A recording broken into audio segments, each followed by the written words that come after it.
Snakes are quite scary to most people and animals as well, with primates being hardwired to fear the presence of even non-venomous snakes. But in the wilderness of Vietnam and Cambodia, there is said to be a species of bull with a habit of feasting on whatever snakes they can find. Welcome to Cryptid Corner, the series All Things Cryptids, and today we are going to look into the Kting Voar.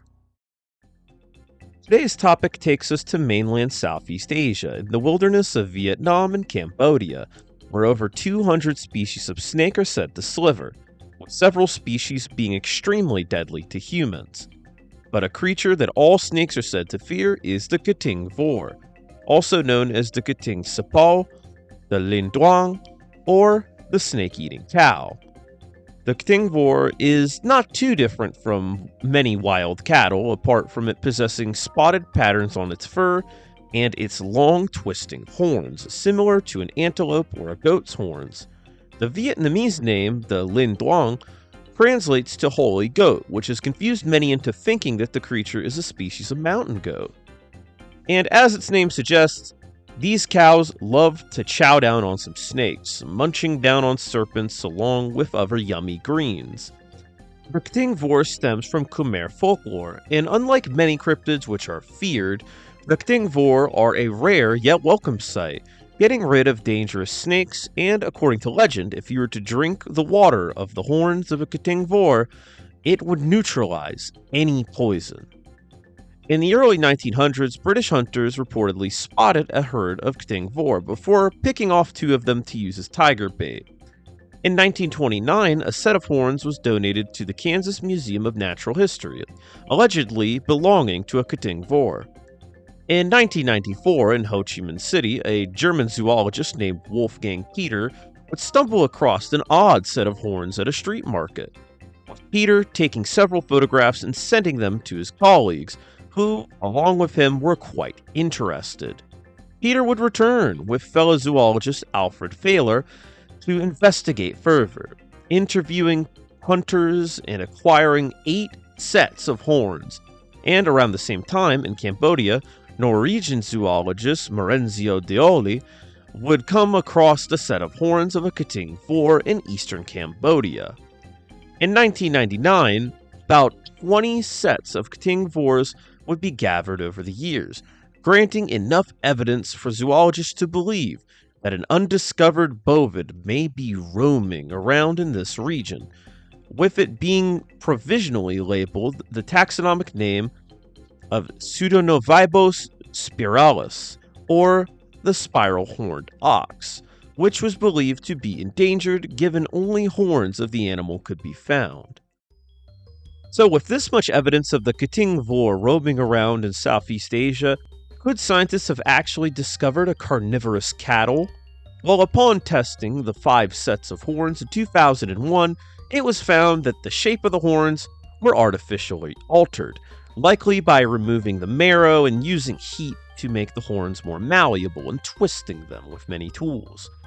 Genetic testing deemed that whatever donned the horns in life, it was a bovid, either domestic cattle or some sort of wild species, but at the same time, the exact species couldn't be deemed for certain, so technically, these are still cryptid cattle horns.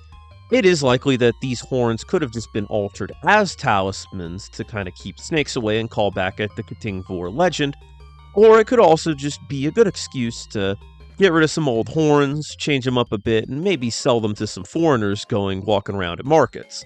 And I mean, it worked. They sold about 20 sets of them. But this case is actually quite controversial, as many still vouch for the Kting Voar's existence, with one reporter even claiming that the horns could have belonged to a missing link between Asian and African buffalo. Personally, the Kting Voar existing seems very plausible to me, even if the horns are fake. When it comes to the exact species of bovid, we have quite a few options. Many have theorized that the Kting Voar is actually the Coupre, an extremely rare and sadly potentially extinct species of wild cattle.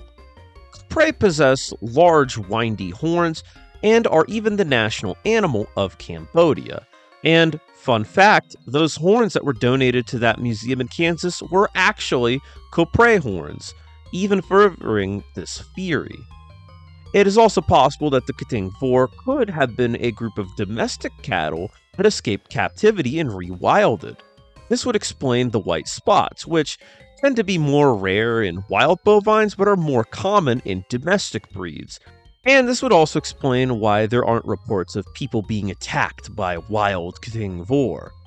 But at the same time, I feel like it isn't entirely impossible for an entirely new species or subspecies or even genus of wild cow to go undocumented in this region.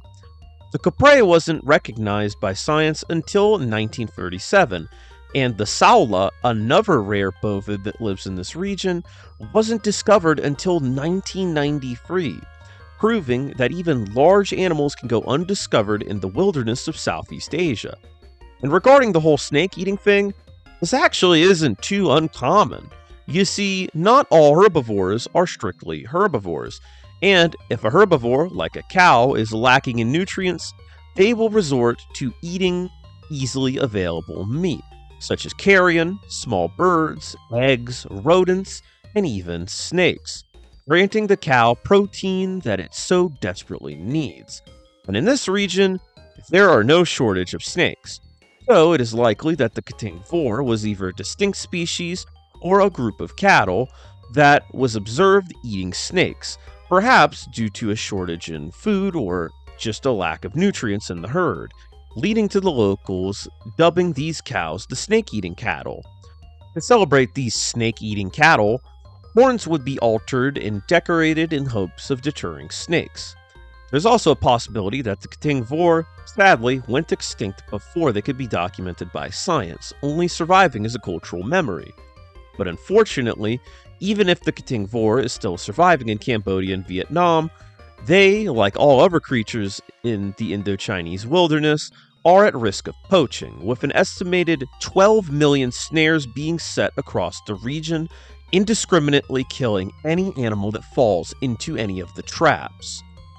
Combined with other factors such as habitat loss, pollution, and a little thing that happened a couple years ago, you might know it as the Vietnam War, the chances of the Kting Voar surviving into the current era are rough, especially in the Vietnamese parts of their range. But I'll still hold out hope for these guys. And so, when it comes to the Kting Voar, the fact that they eat snakes might just be the most normal aspect of their story. An undiscovered species of cattle roaming in the wilderness of mainland Southeast Asia seems pretty plausible to me, as there are many species of bovid that haven't even been documented until under 100 years ago, proving that even large creatures can remain undiscovered. But environmental factors in the region, which have affected the already devastated bovids of the Indochinese region, could have already brought them to a tragic end, a silent extinction before they could be formally recognized. But still, many hold out hope that one day the Kting Voar would soon return and chew up all these snakes that terrify so many. And that's going to do it for the Kting Voar. This was a very interesting cryptid, and it always stood out to me as I covered it all the way back in the plausible cryptids iceberg. And out of the plausible cryptids on there, I really thought that this one had a really good chance of being a thing. It's very interesting stories like this, how, it could have became a game of telephone. They saw cows eating snakes out of desperation, and they created a whole ritual where they would alter cow horns to make them look all cool.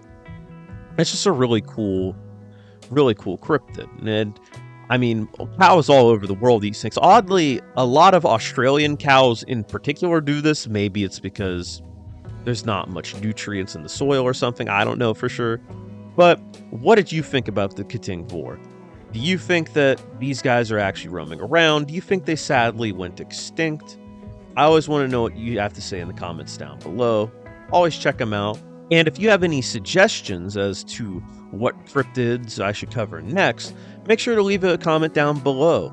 I always try to keep note of any suggestion I get, even if I don't get around to it immediately. I always put it down on the list. I'll get to it at some point. Trust. But If you like this video, make sure to leave a like. If you like this content, make sure to subscribe and ring that bell so that you know instantly the moment that a video is uploaded. But if you want to get that video even sooner, then you could become a channel member. Channel members gain the perks of getting the videos early. You get priority recommendations. So I try to get your recommendation out before other videos and stuff like that. And better of all, you get to be here with all the rotating food and the beluga. So if you want a bite to eat, go ahead and become a member for just $3 a month. But I'm not going to keep you much longer, but I would like to thank you for watching yet again, and I'd like to wish you all a good one.